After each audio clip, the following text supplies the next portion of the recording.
UTL solar solar लावणार आणि सबसिडीही मिळवून देणार। 5 डिसेंबरला दुपारी फडणवीस मुख्यमंत्री पदाची शपथ घेणार। दुपारी 1 वाजता आझाद मैदानावर शपथविधी होणार, सूत्रांची माहिती। 5 तारखेच्या सुमारास शपथविधी होऊन सरकार स्थापन होणार, भाजप नेते राहुल नार्वेकरांची माहिती। 3 डिसेंबरला भाजपच्या गटनेता निवडीसाठी आमदारांची बैठक, भाजपचे निरीक्षक राज्यात येऊन गटनेत्याची निवड करणार। केंद्रीय निवडणूक आयोगाकडून काँग्रेसला 3 डिसेंबरला चर्चेचं निमंत्रण, विधानसभा निकालात फेरफार झाल्याच्या काँग्रेसच्या आरोपांचं निरसन करण्यासाठी ही चर्चा। ईव्हीएम हॅक होऊ शकतं हे प्राथमिकदृष्ट्या दिसतंय, शेवटच्या 2 तासातील आकडेवारी धक्कादायक, निवडणूक आयोग चुकीची भूमिका घेईल असं वाटलं नव्हतं, शरद पवारांची टीका। पुन्हा लोक पक्ष सोडतील म्हणून शरद पवार ईव्हीएमवर बोलतायत, पवार जिंकतात तेव्हा ईव्हीएम बरोबर असतं, पवारांच्या आरोपांवर बावनकुळेंचा पलटवार। शरद पवारांनंतर उद्धव ठाकरेंसह अजित पवारही बाबा आढाव यांना भेटणार, ईव्हीएम विरोधात आढाव यांचा आत्मक्लेश उपोषण सुरू, सरकारला विरोधक नकोच आहेत, आढाव यांचा आरोप। ईव्हीएम हॅक करता येतं, मी इंजिनियर असल्यानं मला माहिती, महादेव जानकरांचं मोठं वक्तव्य, ईव्हीएम मध्ये घोटाळा झाल्यानं महायुतीच्या जागा आल्या, जानकरांचा आरोप। मुख्यमंत्रीपद भाजपकडे गेल्यास आम्हाला गृह खातं मिळावं, शिंदे मुख्यमंत्री असताना गृह खातं फडणवीसांकडे होतं, संजय शिरसाट यांचं विधान। मोठ्या नेत्यांची चर्चा सुरू, मंत्रिपदाची चर्चा अशी माध्यमातून करायची नसते, शिरसाटांच्या वक्तव्यानंतर बावनकुळेंची प्रतिक्रिया। मोठा निर्णय घ्यायचा असतो तेव्हा शिंदे दरेगावात जातात, पण शिंदे वेगळा निर्णय घेणार असं कोणी समजू नये, संजय शिरसाट यांचं वक्तव्य।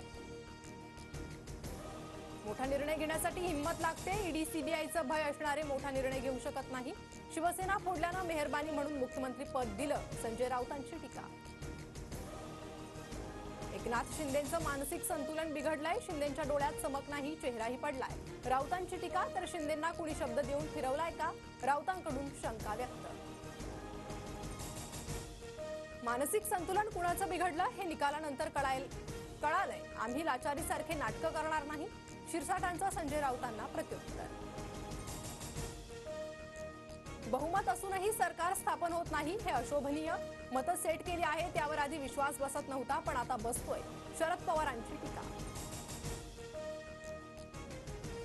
सोलापुरातील मार्कडवाडीत ग्रामस्थांकडून 3 डिसेंबरला बॅलेट पेपरवर मतदान घेण्याचा निर्णय, निकालावर जानकर गटाचा आक्षेप, तपासणीसाठी बॅलेट पेपरवर चाचणी मतदान घेण्याचा ठराव, गावात राम सातपुतेंना अधिक मतं।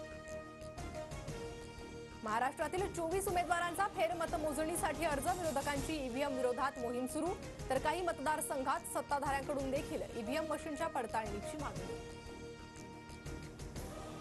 माझ्या नावाची मुख्यमंत्री पदासाठी होणारी चर्चा निरर्थक, समाज माध्यमांमधून होणारी चर्चा कपोलकल्पित, मुरलीधर मोहोळ यांच्याकडून स्पष्ट।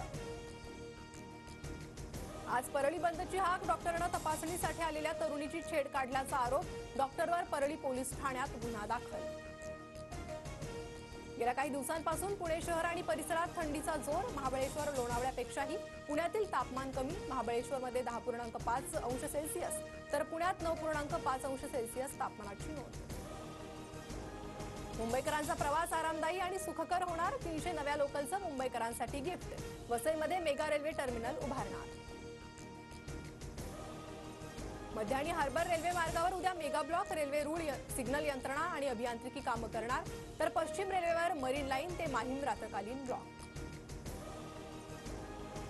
पुणे महानगर प्रदेश विकास प्राधिकरणाकडून 1337 शिल्लक सदनिकांसाठी लॉटरी, अर्ज करण्यासाठी 15 डिसेंबरपर्यंत मुदतवाढ। देशाचा आर्थिक विकास दर चालू आर्थिक वर्षाच्या जुलै ते सप्टेंबर महिन्यात 5.4% घसरला, तर विरुद्ध देशाचा सर्वाधिक विकास दर।